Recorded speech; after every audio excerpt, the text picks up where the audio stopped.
Much, Mr. Chairman, Ranking Member Kirkpatrick. We all appreciate the opportunity to appear before you at the subcommittee today, and to my colleagues here on the committee and at the witness table as well. It's good to see everybody. I want to talk to you a little bit this afternoon about my Bill 2327, the Veterans Economic Opportunity Administration Act of 2013.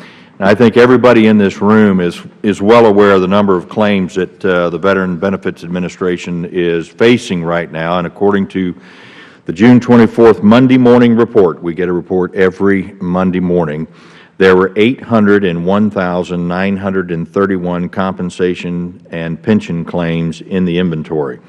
Now, this is not a new problem. Using the data from the VA website, the total CMP inventory was 221,729 as of June of 2000. And I want to show you how it has increased since then.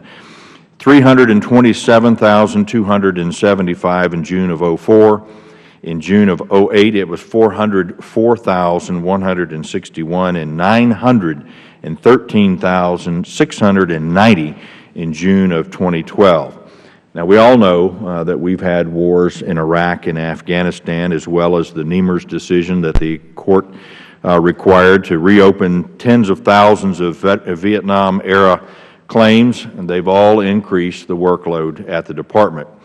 And to meet that increased workload, VBA has devoted the lion's share, 14,415 of its 20,815 employees to work on these CMP or compensation and pension claims. So if you review the testimony of the VSOs, you will also see that they too focus mostly on the compensation program. Now, I'm not saying that the focus is wrong, just that that's the fact.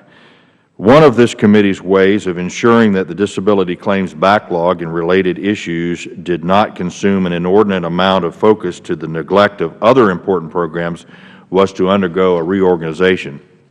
Specifically, the Committee of Economic Opportunity was created to specialize oversight attention on VA programs that enhance economic opportunity. And the result of that reorganization is very clear.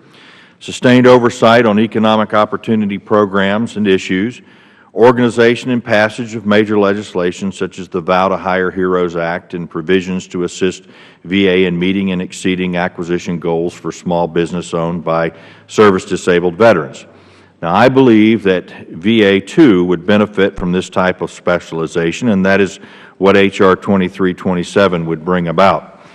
It would create a new fourth administration to handle VA programs that we typically regard as providing economic opportunity. Similar to this subcommittee's focus, those issues are education, vocational rehab, loan guarantee, and small business.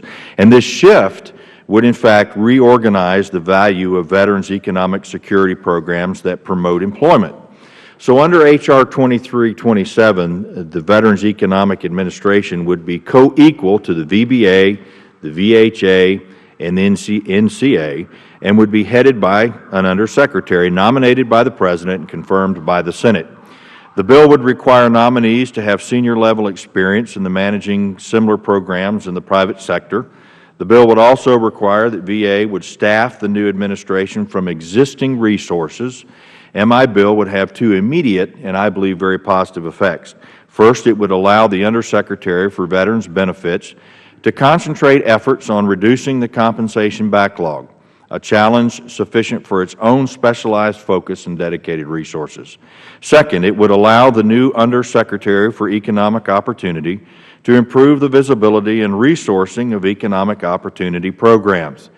That will obviously bring what some call creative tension to the budget process and hopefully result in more effective use of resources. One specific advantage over the current structure is that this bill would place specific experimental requirements on one person's appointed requirements as the Undersecretary for Economic Opportunity. And anyone appointed would have to have significant private sector experience in one or more of these types of programs administered by the Veterans Economic Opportunity Administration.